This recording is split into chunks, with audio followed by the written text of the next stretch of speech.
আপনার শ্বশুর শাশুড়ি কি আপনাকে খুব বেশি জ্বালা যন্ত্রণা করে?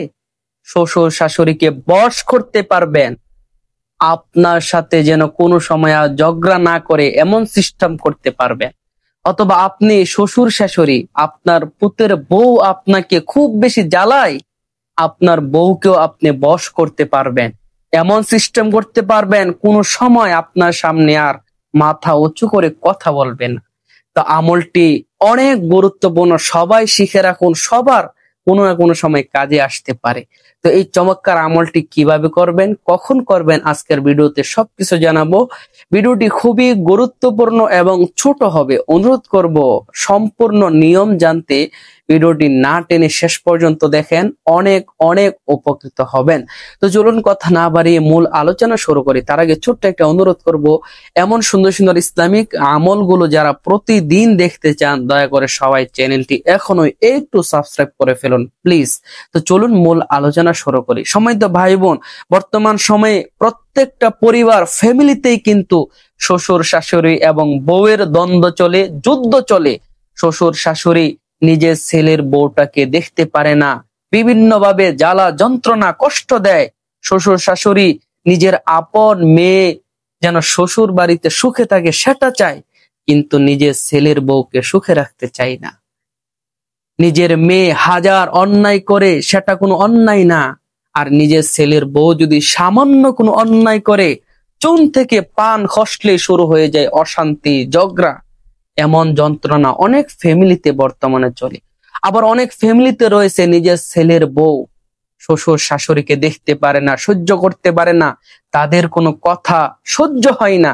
এমন সমস্যা যারা রয়েছে, ওই সকল শ্বশুর শাশুড়ি বউকেও সিস্টেম করতে পারবেন। আপনার বউ কখনো আপনার সাথে আর খারাপ ব্যবহার করবে না, কখনো দূর ব্যবহার করবে না। এই আমলটি যদি করেন, ইনশাআল্লাহ পরিবারটা সুখের শান্তির হয়ে যাবে। আমলটি করতে হবে একটি দোয়ার মাধ্যমে। প্রথমে আমি দোয়াটা বলবো, তারপর এই দোয়াটা কোন সময় পড়বেন সেই নিয়মটা বলে দিব। দোয়াটি হলো, আল্লাহুম্মা ইন্না নাজআলুকা ফি নুহুরিহিম ওয়া নাউযু বিকা মিন শুরুরিহিম। আল্লাহুম্মা ইন্না নাজআলুকা ফি নুহুরিহিম ওয়া নাউযু বিকা মিন শুরুরিহিম। এই দোয়ার মাধ্যমে আমলটি করতে হবে। দোয়াটি যাদের পড়তে বা বুঝতে সমস্যা মনে হবে তারা কমেন্টে জানাবেন, আমি সুন্দর করে বাংলায় লিখে দিব। দোয়াটি কোন সময় পড়বেন, কতবার পড়বেন, সেটা হলো সবচেয়ে গুরুত্বপূর্ণ বিষয়।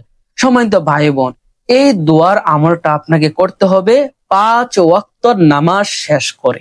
তার মানে আপনি 5 ওয়াক্ত নামাজি হতে হবে আমলটি করতে হলে। দোয়াটি আপনি 5 ওয়াক্ত নামাজ শেষ করার পরে করবেন। বিশেষ করে ফজর এবং মাগরিবের পরে কোনোভাবে মিস করা যাবে না। ফজরের পরে 3 বার, মাগরিবের পরে 3 বার, কোনোভাবেই মিস করা যাবে না। 5 ওয়াক্ত নামাজের পরে পড়ার চেষ্টা করবেন, কিন্তু ফজর আর মাগরিবের পরে কোনোভাবে মিস করবেন না। তো আমলটি আপনি কতদিন করবেন? আমলটি, এই দোয়াটি 5 ওয়াক্ত নামাজের পরে আপনি 41 দিন পর্যন্ত করবেন। ইনশাআল্লাহ আপনার শ্বশুর শাশুড়ি যদি আপনার সাথে শত্রুতামি করে, দুশ্মনী করে, আপনাকে কষ্ট দেয়, তারা আর কখনো কষ্ট দিবে না। তারা আপনার কথা শুনবে, আপনাকে মহাব্বত করবে।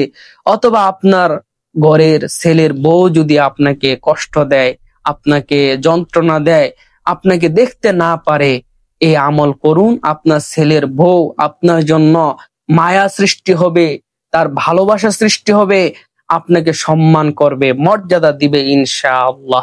তো যারা ভিডিওটি দেখলেন, ভিডিওতে অবশ্যই একটা লাইক করেন, কমেন্ট করে যান। চ্যানেলটি যারা এখনো সাবস্ক্রাইব করেন নাই, দয়া করে একটু সাবস্ক্রাইব করে ফেলুন, যাতে এমন সুন্দর সুন্দর আমল প্রতিদিন সবার আগে আপনি পেয়ে যান।